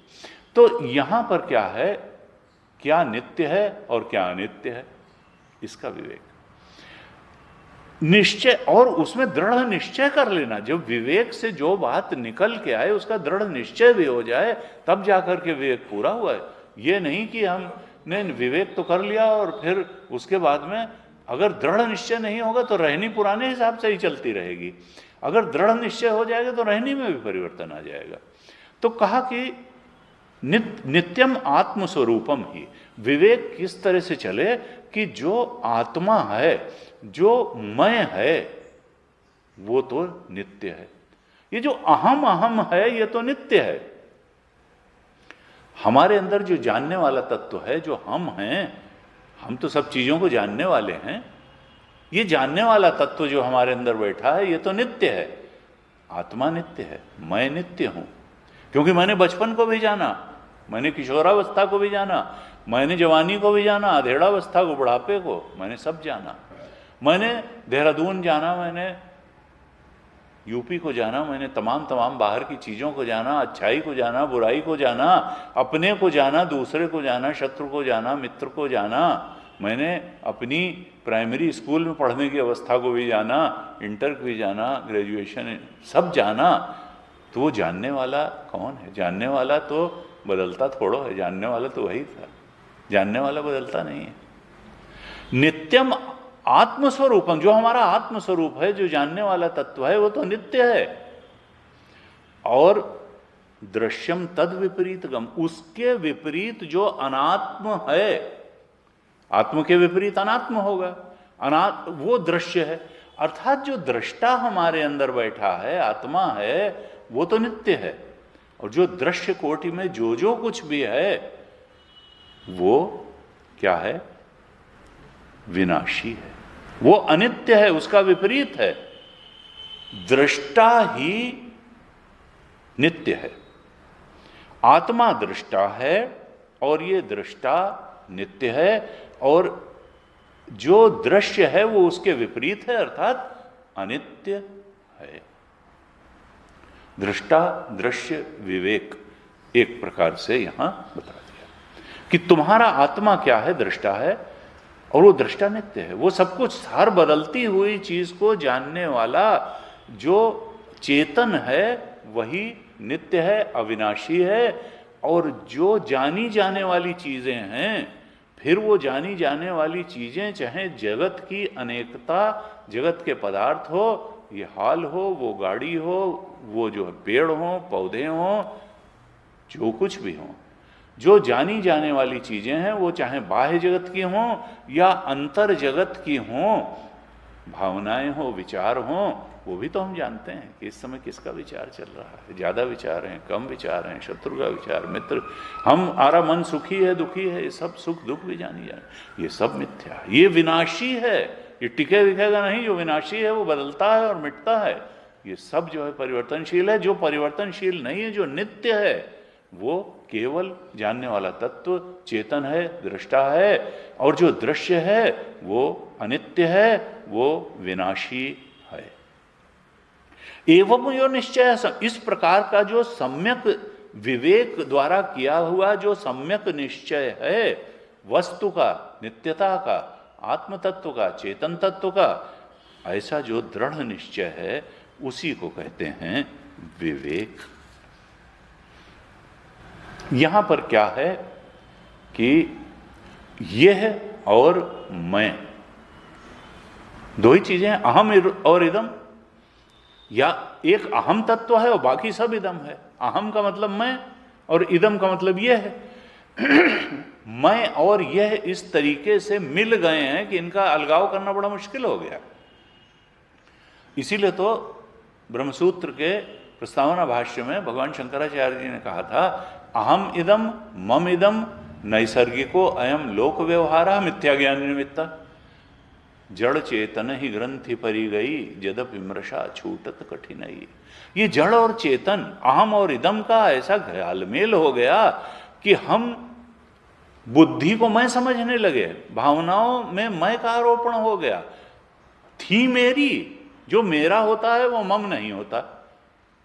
लेकिन ये जब तक पंखा है, हाल है, दीवाल है, माइक है, मेज है, किताब है, तब तक तो मैं मेरी का अंतर बहुत स्पष्ट रहता है कि जो मेरा है वो मैं नहीं है, मैं किताब थोड़े हूं। लेकिन जैसे ही चमड़ी के अंदर हुआ तो फिर मैं और मेरा का घालमेल हो जाता है। ये हाथ मेरा है कि हाथ मैं हूं, ये भावना मेरी है, सुख दुख मेरा है कि सुख दुख मैं हूं, ये विचार मेरा है, ये धारणा मेरी है कि धारणा मैं हूं। यहां घालमेल हो जाए। नहीं, कभी कहेंगे हाथ मैं हूं, मैं बीमार हूं। अरे तुम बीमार हो कि स्थूल शरीर बीमार है? मैं दुखी हूं, तुम क्यों दुखी हो? मन दुखी है? नहीं, इस समय समझिए बहुत गंदे गंदे विचार आ रहे हैं, मेरे बुद्धि जो है भ्रष्ट हो गई। अरे तुम्हारी बुद्धि, तुम जो है थोड़ा बुद्धि होगी, तुम भ्रष्ट हो गए, बुद्धि भ्रष्ट हुई है। तुमने इनसे दूरी बना करके अपने स्वरूप में स्थिति नहीं बना रखी, घालमेल हो गया, अहम इदम का घालमेल हो गया। जो मम, कहीं मम इदम, जब बहुत ज्यादा आसक्ति होती है तो मकान का एक कमरा टूट जाए तो लगता है हमें ही चोट लग गई, गाड़ी का एक्सीडेंट हो जाए लगता है हमारा ही जो है कुछ एक्सीडेंट हो। तो अहम इदम मम इदम, ये जो जोड़ करके जड़ चेतन की ग्रंथि सारी, हमने कई बार चर्चा की, सारी जंजाल के पीछे ये अविवेक जन्य बोध ही तो है। और विवेक जन्य बोध से ही, इसके अलगाव से ही उस अपने स्वरूप में, अपने आपा के सत्यत्व में स्थिति बनाई जा सकती है। तो जो यह और मैं का घालमेल हो गया है, बाहर तो लगता है कि भाई पुस्तक पुस्तक है और मैं हूं, लेकिन चमड़ी और चमड़ी के अंदर से जैसे ही ये घालमेल होता है फिर बड़ा मुश्किल हो जाता है। इसका विवेक करें, दृष्टा दृश्य विवेक करें कि देखो जो जो कुछ भी दृश्य है, अगर ये हाथ दृश्य है तो इंद्रिय मैं नहीं हूं। मन अगर दृश्य कोटि में आ रहा है तो दृश्य मैं नहीं हूं, मैं तो इसका दृष्टा हूं। बुद्धि अगर दृश्य कोटि में आ रही है, विचार वृत्ति और वृत्ति के विषय अगर दृश्य कोटि में है, तो फिर वृत्ति और वृत्ति का विषय मैं नहीं हूं। मैं तो केवल और केवल जानने वाला तत्व हूं। वो जानने वाले तत्व के सच्चे स्वरूप को समझ लेना, यही तो अपरोक्षानुभूति है। कि जानने वाला तत्व, जाने वाली चीजें रहें तो भी वो रहेगा, न रहें तो भी रहेगा, और उसका स्वरूप कोई इनको दृष्टा स्वरूप ही नहीं है। अपरोक्षानुभूति ग्रंथ क्या कहता है कि देखो ये तो विवेक तो दृष्टा दृश्य विवेक है अभी, लेकिन जब तक तुम इस दृष्टा के ब्रह्मत्व को नहीं जानोगे, जब तक ये एकमात्र सत्य है इस सृष्टि का, और ये कोई तुम्हारी बुद्धि वृत्तियों का ही दृष्टा नहीं है, ये एक अखंड सर्वव्यापक चेतन है, ये दृष्टा तो ब्रह्म है, सबका अधिष्ठान है, सबका कारण है, जब तक ये बात का दृढ़ निश्चय नहीं होगा, ब्रह्म बोध नहीं होगा, इस दृष्टा के ब्रह्मत्व को नहीं जानोगे, अयम आत्मा ब्रह्म के बोध में, तब तक जो है फिर अपरोक्षानुभूति के लक्ष्य की प्राप्ति नहीं होगी। तो कहा अभी प्रारंभ में अधिकारित्व में क्या बताया कि कम से कम दृष्टा दृश्य विवेक हो जाए। आत्मा के ब्रह्मत्व को जानना तो अभी बाद में बताएंगे, वो तो गुरुचरणों में बैठ करके श्रवण करने और सम्यक विचार से ही आत्मा के ब्रह्मत्व का बोध होगा। लेकिन अधिकारित्व के रूप में अभी कम से कम नित्य अनित्य का विवेक तो हो ही जाना चाहिए, सम्यक निश्चय हो जाना चाहिए कि आत्म तत्व ही नित्य है, और जो भी अनात्म है, दृश्य कोटि में है, वो सब विनाशी है और अनित्य है। ऐसे बताया। कहा कि छठे श्लोक में क्या कहते हैं, अब साधन चतुष्टय में जो प्रथम दो साधन थे, वैराग्य और विवेक, इनके बारे में चौथे पांचवें श्लोक में बता दिया। विवेक और वैराग्य के बारे में, वैराग्य के बारे में चौथे श्लोक में बताया और विवेक के बारे में पांचवें श्लोक में बताया।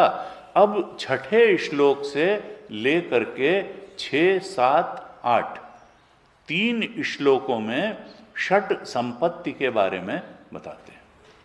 षट संपत्ति क्या है आप लोग जानते हैं।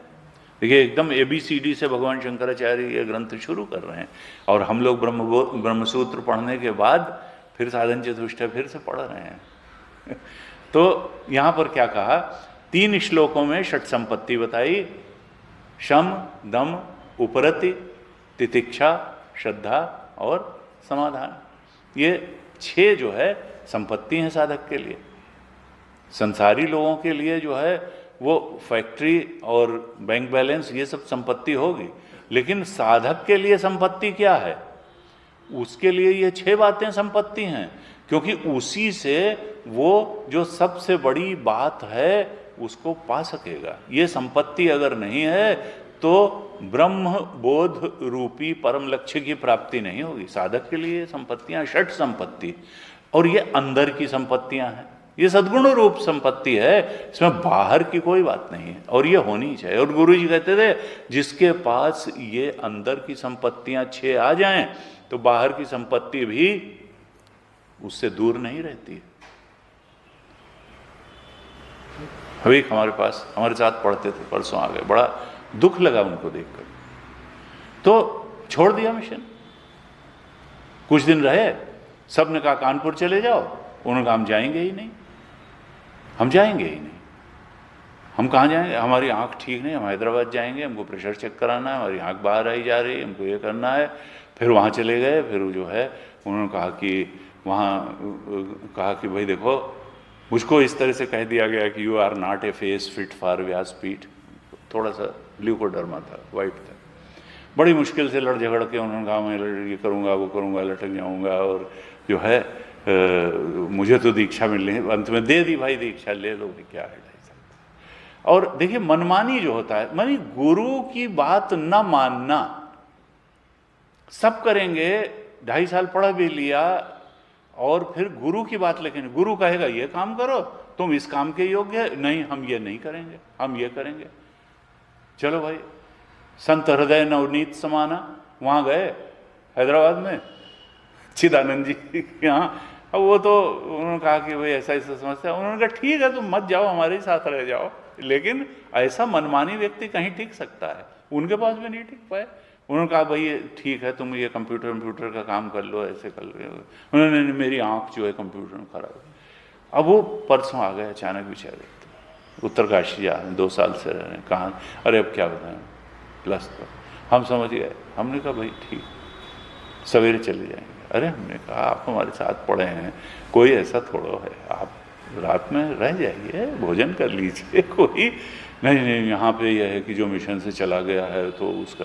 अरे हमने कहा ठीक है, तो कोई हम यहाँ कोई आपको वो परमानेंटली थोड़ा, लेकिन वही तो कोई भी व्यक्ति आएगा तो हम एक टाइम उसको खाना खिला सकते हैं, एक रात में उसको रहने के लिए स्थान दे सकते हैं, ऐसा भी क्या। तो लेकिन ऐसा लगता है कि बताइए, अब एक व्यक्ति जो है ऐसा भी साधु है कि दूसरे पक्ष से देखा जाए तो धर्मशाला में शायद रुकने के लिए भी पैसे नहीं हैं, बातचीत से लगा कि इलाज कराने के लिए पैसे नहीं हैं, लेकिन भाई मनमानी की ये परिणाम है। और एक तरफ स्वामी तेजोमयन जी हैं, हमको लगा वो भी साधु हैं, और उनके पास जब बैठते हैं तो I am in urgent need of 200 crore. एक तरफ उस साधु की स्थिति है कि I am in urgent need of 200 crore, हमको विश्वविद्यापीठ के लिए 500 करोड़ चाहिए, और हो जाएगा अगले 1 साल में, अरेंज हो जाएगा, कोई ऐसी बात नहीं है। और एक व्यक्ति ऐसा है जिसके पास धर्मशाला में रुकने और शायद 2 टाइम ठीक से खाने के लिए भी धन नहीं जुट रहा है। दोनों उस परमात्मा की शरण में। क्यों ये इतना अंतर? कभी कभार दुख भी लगता है कि भगवान क्यों अपने, लेकिन इसका कारण शायद यही है कि गुरु वेदांत वाक्येषु विश्वास श्रद्धा नहीं हो पाई। गुरु के कहे के अनुसार जीवन में नहीं चल पाया व्यक्ति, मनमानी करता रहा, तो मनमत और गुरुमत में जमीन आसमान का अंतर होता है। एक हमारे गुरु जी स्वामी तेजोमयन जी, जो कि गुरुदेव के नाम लिए बगैर कोई काम ही नहीं करते हैं और अपने हर कर्म को अपने गुरु के चरणों में समर्पण करते हैं, तो उनकी स्थिति क्या है कि I am in urgent need of 200 crore, और हो जाएगा। और एक व्यक्ति जो है उसके पास 2 टाइम ढंग से खाने रहने के लिए साधन नहीं जुट पाया, और दोनों हैं तो परम। संसार में भी इसीलिए भिन्नता है, अध्यात्म में भी भिन्नता है, लेकिन व्यक्ति शास्त्र बार बार जो चीज़ कहता है उसको न समझ करके भी खुद ही अपने लिए दुख का सृजन करता है। ये बार बार अभी इस अपरोक्षानुभूति में बताया जाएगा कि तुम्हारी धारणाएं, तुम्हारी वासनाएं, तुम्हारी इच्छाओं को जब तक तुम गुरुचरणों में नहीं समर्पित करोगे और उन्हीं को मार्गदर्शक सिद्धांत मान करके चलोगे, तब तक दुख तुम्हारे जीवन से विदा नहीं होगा। जिस दिन तुम शास्त्र को मार्गदर्शक बनाओगे, सद्गुरु को मार्गदर्शक बनाओगे, सुख के फूल खिलेंगे और सुख के अलावा कुछ होगा नहीं। मनुष्य के जीवन में दुख का कारण उसकी वासना है, उसका वासना त्याग न कर पाना है, अपनी इच्छाओं का गुरुचरणों में समर्पण न कर पाना है। तुम ही अपने दुख के सर्जक हो। न प्रकृति दुख का सृजन करती है, न ईश्वर दुख का सृजन करता है। दुख का सृजन व्यक्ति स्वयं ही अपने जीवन में करता है, और उसका स्रोत क्या है?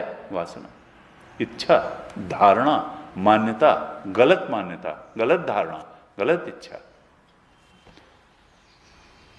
बहरहाल तो एक प्रसंग आया तो हमने बताया, तो कहा कि देखो और हमको देख करके उन्होंने कहा भाई लोग लगे रहते हैं यहाँ, इतने बंधन होते हैं। हमने कहा नौकरी करते थे तो बंधन नहीं था। बिना बंधन के, बिना तितिक्षा के संसार में भी कुछ नहीं मिलता, अध्यात्म में क्यों मिलेगा? देखो, गुरु को समर्पण कर देना शास्त्र का बंधन बंधन नहीं है, गुरु की का बंधन बंधन नहीं है। इच्छाओं द्वारा ढकेल करके अपनी बात मनवा लिया जाना, ये बंधन है। इच्छाएं बंधन में डालती हैं, गुरु बंधन, गुरु तो मुक्त करता है। गुरु के बंधन में पड़ना मतलब मुक्ति। गुरु का बंधन मुक्ति देने वाला है, इच्छाओं का बंधन दुख देने वाला है और बांधने वाला है। अब भाई चिन्मय मिशन जैसी सुविधाएं तो कहीं मिलेंगी नहीं, इसलिए लोग चिन्मय मिशन नहीं छोड़ पाते हैं। और उनके पास चिन्मय मिशन छोड़े हुए सारे लोगों की लिस्ट। हमने कहा भाई हम इनसे गवर्न नहीं होंगे, फिर उन्होंने कहा ज़्यादा बात ना करो भाई। तो कहते हैं शम और दम। सबसे पहले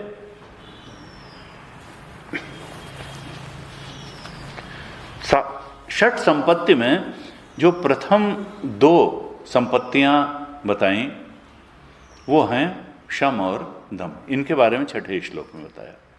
शम क्या है? कहा सदैव वासना त्यागः शमो अयम इति शब्दिता। सदा एव वासना त्यागः शमः अयम इति शब्दिता। शम शब्द से क्या बताया जाता है? वासना का त्याग करो। और कब करो? कुछ समय के लिए नहीं, सदा, सदा एव, सदा ही वासना का त्याग करो। यही शम शब्द का अर्थ है। तब समझो शम नामक संपत्ति तुम्हारे पास है। और कहा निग्रह बाह्यवृत्ति नाम दम इति अभियेते। दम नाम किसको दिया गया है? कौन सी संपत्ति को? कहा निग्रह बाह्यवृत्ति नाम। बाह्यवृत्ति अर्थात संसार के विषयों को भोग करके सुख पाने की जो इच्छा है, विषयों की तरफ, सांसारिक विषयों की तरफ भागती हुई बाह्य वृत्ति का निग्रह करना, उसका नियंत्रण करना, उसको रोक लेना, ये दम है। साधारण शब्दों में क्या कहते हैं, जैसा हमने तत्वबोध में पढ़ा कि मन का संयम है शम और इंद्रिय का संयम है दम। यानी मन में ही किसी कुविचार को, कुभावना को, कुवृत्ति को रोक लिया जाए, उसको बढ़ाया न जाए।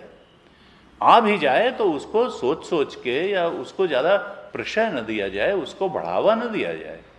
अगर क्रोध की वृत्ति आ भी गई है, शत्रु का विचार आएगा तो क्रोध की वृत्ति आएगी, लेकिन फिर उस चिंतन को हटा करके अच्छे चिंतन में लगा दिया जाए, उसको बढ़ावा न दिया जाए क्रोध की वृत्ति को। सोच तो मन के स्तर पर ही किसी वासना का, किसी विकार का शमन कर लेना, विचार को किसी उच्च विचार में निहित कर देना, बजाय विकार को बढ़ाने वाले विचार की जगह किसी सन्मार्ग और सदचिंतन के विचार में निमग्न करके मन को अच्छी भावना, अच्छे विचार से भर लेना, ये शम है। और दम क्या है कि मन में क्रोध आ भी गया। ये पिताजी जो है रोज एक नया काम बताते हैं और रोज एक वाहियात बात में लगा देते हैं। आज हम इनको बता ही देंगे कि अब हम कोई बच्चे नहीं रह गए हैं और हमको हर बात में टोका टाकी पसंद नहीं है। तो जो है अब यह है कि मन में अगर आ भी गया तो संस्कारी व्यक्ति क्या करेगा? मन में आने के बाद भी वाणी को रोक लेगा कि क्रोध आ भी गया है, उद्विग्नता हो भी गई है, कुछ बुरा भाव किसी का, तो कम से कम अपशब्द न निकालना वाणी से। यह है दम। मन का संयम टूट गया है, फिर भी इंद्रिय का, गुरु जी कहते हैं सेकंड लाइन ऑफ डिफेंस। मन का संयम टूट गया, शम अब नहीं रह गया, मन में खराब बात आ गई और आपने सोच के उसको बढ़ा भी लिया, फिर भी वाणी से उसको अभिव्यक्ति न देना, यह है दम। ये second line of defence. First line of defence थी शम, वो टूट भी गई तो सेकंड लाइन ऑफ डिफेंस अगर होगी तो भी, क्योंकि कर्म तभी बनता है और दुख कहते हैं कर्म शुभ और अशुभ कर्म जब आप क्रिया में उसको उतार देते हैं, कर्म में उतार देते हैं, तभी वो आपके कर्म की श्रेणी में आता है। मानस पुण्य हो, कलयुग का यह परम प्रतापा, मानस पुण्य हो नहीं पापा, कि तो मन में ही आ जाने से बुरी बात वो प्रभावी नहीं होती, अशुभ परिणाम नहीं देगी। लेकिन अगर कर्म में उतर गई तो फिर अशुभ परिणाम देगी, आपको उसका रिजल्ट भोगना ही पड़ेगा। अवश्य में वो भोक्तव्यम कृतम कर्म शुभाशुभम, अशुभ अगर मुंह से निकल गया या कर्म में उतर गया तो फिर तो दुख तो आएगा, क्योंकि अब कर्म के। इसलिए कहा गया शम भी और दम भी। इंद्रिय निग्रह हो और सबसे अच्छा यह है कि मनोनिग्रह हो जाए। अगर नहीं भी मनोनिग्रह हो जाए तो इंद्रिय निग्रह तो हो ही। सदैव वासना, अब देखिए हमने तो वासना पर काफी चर्चा आज कर ली। यहां पर इसके मूल में क्या है? वासना त्याग। वासना के ही कारण मन संयम नहीं हो पाता। गुरुदेव कहते थे कि देखो, शम की एक साधारण परिभाषा क्या है कि मन को अशांत न होने देना ही शम है। मन की शांति बहुत बड़ी चीज है, मन की प्रसन्नता बहुत बड़ी चीज है। असल में आध्यात्मिक व्यक्ति को तो शांत ही रहना चाहिए। अगर उद्विग्न, यस्मान नो द्विजते लोका लोका नो द्विजते च यः, हर्षामर्ष भयोद्वेगैः ही भक्त यह सच में प्रिय। जो हर्ष से बहुत ग्रस्त नहीं होता, अमर्ष से ग्रस्त नहीं होता है, जिससे कोई उद्विग्न नहीं होता और जो किसी से उद्विग्न है। यानी मन की जो उद्विग्नता है अध्यात्म विरोधी है। आध्यात्मिक व्यक्ति को दुखी होने, उद्विग्न होने, परेशान रहने का अधिकार नहीं है। मन शांत रहना चाहिए। मन की अशांति जहां से आ रही, समझ लो अज्ञान से ही अशांति आती है। देख लो कहीं ना कहीं कुछ गलत चिंतन होगा, कुछ गलत कर्म होगा, गलत आसक्ति होगी, तभी मन अशांत हुआ है। वहां से अपने को विड्रॉ कर लो, मन शांत हो जाएगा। कहा मन को अशांत न होने देना यही शम है। और असल में मन अशांत होता क्यों है? मन की अशांति का कारण है कामना। कामना के रहते मन शांत है। और अखंडानंद जी महाराज कहते थे, जितनी अधिक कामनाएं होंगी, जितना अधिक वासनाएं होंगी, मन उतना ही अशांत होगा। अर्थात मन की अशांति is directly proportional to number और अमाउंट ऑफ डिजायर्स, वासनास, कामनास। तो ये कामना जितनी अधिक होगी, वासनाएं जितनी अधिक होंगी, मन उतना ही अधिक अशांत होगा। इसलिए मन को शांत रहने का उपाय क्या है? सदैव वासना त्याग। यही कहा, वसैव सदैव वासना त्याग शमः अयम इति शब्दता। हमेशा मन को शांत रखना, अर्थात कामनाएं उत्पन्न होने से चूंकि मन अशांत होता है, विक्षिप्त, उद्विग्न होता है, तो सदैव वासना, क्योंकि वासना ही तो कामना के रूप में आती है। वासना को तो हम जानते नहीं कितनी है, वो तो अदृश्य है, स्टोर हाउस है। जब इच्छा के रूप में, कामना के रूप में मन में आता है, तभी हम जानते हैं चलो भाई चौराहे पे हो आए, थोड़ा सिगरेट पी आए, थोड़ा मॉल घूम आए, जो भी। तो कहा कि देखो, मन के भीतर उत्पन्न होने वाली कामनाओं को शांत रखना ये शम है, और बाहर जगत के कारणों से उत्पन्न होने वाली कामनाओं को शांत रखना ये दम है। गुरुदेव कहते कि जगत मन में ही, देखिए वासनाजन्य कामना, इसीलिए कहा मनोज। काम भावना को क्या कहा? मनोज, क्योंकि मन में ही उपज जाती है। बाह्य आलंबन की कोई जरूरत ही नहीं है, मन में ही बहुत आलंबन पड़े हुए हैं वासना के रूप में। क्रोध मनोज लोभ मद माया, छूट ही सकल राम की दाया। परमात्मा, अब ये वासना त्याग हो कैसे? कहा एक तो राम की दाया से हो सकता है। क्रोध मनोज लोभ मद माया, छूट ही सकल राम की दाया। राम जी दया कर दें। यानी एक ये है कि अपने मन को परमात्मा के चरणों में लगा दो, तो फिर वासना के चरणों में नहीं लगेगा। तो वासना त्याग का जो दो तरीके हैं वासना त्याग के, उसमें एक तरीका क्या है? ईश्वर में निष्ठा करना, राम जी के चरणों में अपने मन को लगा देना, क्योंकि तुलसी मन तो एक है, भाव है तहां लगाओ, चाहे हरि की भगति कर, चाहे विषय कमाओ। अगर हरि की भक्ति में लगाए तो फिर विषय में नहीं लग पाएगा, मन तो एक टाइम में एक ही में लग सकता है।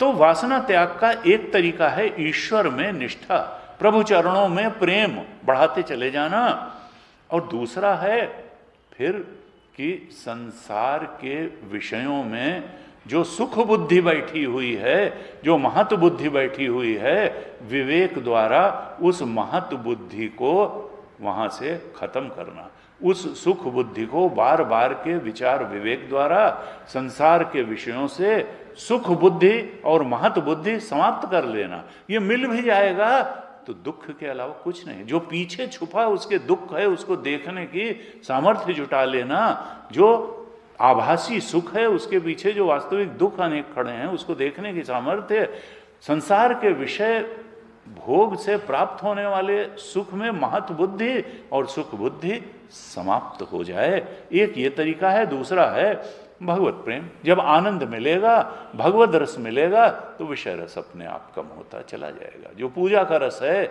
जो ध्यान का रस है, जो सत्संग का रस है, वो जब मिलना शुरू होता है, क्योंकि रस के बिना तो कोई जिंदा नहीं, आनंद के बिना नहीं। हम निम्न रस को उच्च रस से रिप्लेस कर दें, उच्च आनंद में। तो कहा ये जो है निग्रहो ब्राह्य वृत्तीनाम दम इति अभिधीयते। वासना त्याग जैसे जैसे होता है व्यक्ति के अंदर विवेक की भी सामर्थ्य आती है, उसके अंदर बल की वृद्धि होती है और उसके अंदर शांति तो आती है। वासना त्याग मन की शांति का कारण बनता है, शम का कारण बनता है, विवेक की वृद्धि का कारण बनता है और शक्ति। नायमात्मा बलहीन, कौन सा बल चाहिए? शारीरिक नहीं, यही बल, शम का बल, दम का बल, श्रद्धा, ये षट संपत्ति का बल चाहिए, मुमुक्षा का बल चाहिए, वैराग्य विवेक का बल चाहिए। ये बल अगर होगा तो आत्म तत्व के सच्चे स्वरूप का ज्ञान हो जाएगा, क्योंकि नायम आत्मा बलहीन, बलहीन कोई आत्मा, कौन सा बल चाहिए? ये षट संपत्ति का बल चाहिए। कहा इसलिए देखो ये जो विकार हैं जो मन की शांति को नष्ट करते हैं, जिनमें चार उनके रिप्रेजेंटेटिव हैं तो अनेक, लेकिन काम क्रोध लोभ को गीता ने नटशल में कहा कि ये हैं जो मूल हैं सारे विकारों के। और भगवान शंकराचार्य जी ने एक उनका सर्वदर्शन संग्रह ग्रंथ है, उसमें कहा कि देखो जो वात प्रकृति का व्यक्ति होता है उसमें काम विकार की अधिकता होती है, और जो पित्त प्रकृति का व्यक्ति होता है उसमें क्रोध विकार की अधिकता होती है, और जो कफ प्रकृति का व्यक्ति होता है उसमें लोभ विकार की अधिकता होती है। तुलसी बाबा ने इसी को तो कहा, काम वात कफ लोभ अपारा, क्रोध पित्त नित छाती जारा, और प्रीत करहि जब तीनों भाई उपजय सन्निपात दुखदाई। देखिए वो तो बहुत जगह से पढ़े थे और उन्होंने शायद भगवान शंकराचार्य से ही वो चीज़ लिया होगा, तो ये इसका शास्त्रीय प्रमाण है। कहा देखो ये अगर मन में आते हैं तो आप ये मत समझिए कि सुखी करने के लिए, रोग किसी को सुखी करने के लिए नहीं आया, रोग हमेशा दुख का कारण होता है। और अगर वात पित्त कफ की तरह से काम क्रोध लोभ ये रोग हैं तो फिर रोगी व्यक्ति को योगी नहीं कहा जा सकता है। रोग से मुक्त व्यक्ति, जो बलवान व्यक्ति है, जो योगी है, वही जो है चरम लक्ष्य परोक्ष अनुभूति की प्राप्ति कर सकता है। जिसका मन रोगी है वो योगी क्या होगा? इसलिए कहा सदैव वासना त्याग। वासना त्याग जो है बहुत आवश्यक है, क्योंकि उसी से मन शांत बनेगा, सामर्थ्य वाला बनेगा और विचार करने योग्य होगा। जितनी कम वासना होगी उतनी अधिक शांति मिलेगी। जैसे ही वासना मिटती है शांति एकदम आ जाती है, और वासना के रहते तो शांति आएगी नहीं। संतों ने कहा कि यह मनुष्य वासनाधिक्य का रोगी है, वासना की अधिकता का रोगी है। और जैसे ही ये रोग जाएगा दुख काहे का है? कहा एक ही दुख है, वासना के तृप्त न होने का दुख है। ये चाहिए, ये चाहिए, ये चाहिए, ये चाहिए। वासना के तृप्त भोजन की कमी नहीं है, सामान्य रूप से वस्त्र की कमी नहीं है, लेकिन वासना तृप्ति की कमी है। कामनाएं पूरी ही नहीं होती, वासना जन्य कामनाएं पूरी न होना दुख मनुष्य को यही है। जिसको वासना पूर्ति में अभी रस आ रहा है वो समझ लो संसार की तरफ जा रहा है, और जिसको वासना निवृत्ति में रस आ रहा है वो समझो परमार्थ की तरफ जा रहा है। ये एक मार्ग है। वासना पूर्ति का मार्ग संसार का मार्ग है, वासना निवृत्ति का मार्ग परमार्थ का मार्ग है, भगवत प्राप्ति का मार्ग है, आत्मा के ब्रह्मत्व में निष्ठा प्राप्ति का मार्ग है। क्यों? क्योंकि वासना निवृत्ति से शांति मिलेगी।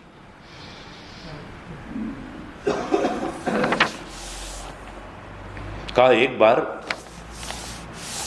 सृष्टि के प्रारंभ में, समय तो हो गया लेकिन थोड़ा सा, सृष्टि के प्रारंभ में क्या हुआ कि दुखी तो सब रहते हैं, देवता भी दुखी रहते हैं। देखिए जहां वासना होगी वहां दुख अवश्य होगा। तो ये नहीं है कि देवता बड़े सुखी रहते हैं, वहां भी राग द्वेष जलन खूब है। उनका रथ हमसे बड़ा है, उनकी ये बड़ा है, उनका ये, तो ऊंचे नीचे का दुख वहां भी रहता है। ऊंच मकान नीच कर तूती, देख ही न सकें पराये विभूति, तुलसीदास जी ने देवताओं को कह दिया कि देखो देवता भी दुखी थे, दैत्य दानव धनुष भी दुखी थे, और मनुष्य तो दुखी था ही। तो जब सृष्टि हुई तो तीनों समूह बना करके ब्रह्मा जी के पास गए और कहा ब्रह्मा जी से कि हमारा दुख कैसे दूर हो, थोड़ा हमको उपदेश करिए। तो ब्रह्मा जी ने कहा दा दा दा, यही उपदेश कर दिया 3 बार, तीनों से कह दिया दा दा दा, और फिर वो लोग चलने लगे। ब्रह्मा जी ने कहा कि तुम हमारे उपदेश का मर्म समझ गए? उन्होंने कहा हाँ समझ गए। देवताओं से कहा कि भाई तुम क्या समझे? देवताओं ने कहा हम ये समझे कि हम लोग बहुत भोग परायण हैं। देव संस्कृति भाई वो तो अपने उनको भोग प्रिय है। आए देव सदा स्वार्थी, वचन कहाई जिन परमार्थी। भोग परायण हमारा जीवन है, हम देवता हैं। तो दा का आपने हमसे कहा कि देखो इंद्रियों का दमन करो। दा का मतलब उनका हाँ तुम ठीक समझ गए। कहा कि दैत्यों से कहा भाई तुम क्या समझे? उन्होंने कहा कि हम लोग क्रोध परायण हैं, हम लोगों को हिंसा की वृत्ति है, बिना मारे चैन ही नहीं आता है, हम लोग निष्ठुर स्वभाव के हैं। हम ये समझे कि आपने हमको उपदेश किया कि दया करो। देवताओं ने कहा हम ये समझे दासे कि दमन करो, भोग परायण थे। और देवताओं ने कहा और दैत्यों ने कहा कि हम चूंकि निष्ठुर थे, हम दा का मतलब समझे कि दया करो। और मनुष्य से कहा कि तुम क्या समझे? उसने कहा कि हमारे अंदर लोभ की वृत्ति बहुत है, तो आपने दा से हमसे कहा कि दान करो। दान, क्यों? मनुष्य में संग्रह की वृत्ति बहुत होती। एक संत थे वो कहते थे कि देखो मनुष्य में संग्रह की प्रवृत्ति, उसमें भी 2 चीज कहते देखो जो व्यापारी होता है उसमें जो है वो धन वो भोग परायण उतना नहीं होता है, लेकिन वो संग्रह परायण ज्यादा होता है। वो कई बार अपनी जो है आराम का त्याग कर सकता है। और जो नौकरी पोशा होता है वो उसको तो उतना मिल रहा है, उसको ये लगता है कि भाई एंजॉय करो थोड़ा लाइफ को। तो बहरहाल जो भी है, तो ये तो देखा जाए तो हमारे अंदर दैवी संपद भी है, आसुरी संपद भी है और मनुष्य भी है। असल में काम क्रोध लोभ कोई लकीर मार करके अलग नहीं किया जा सकता है।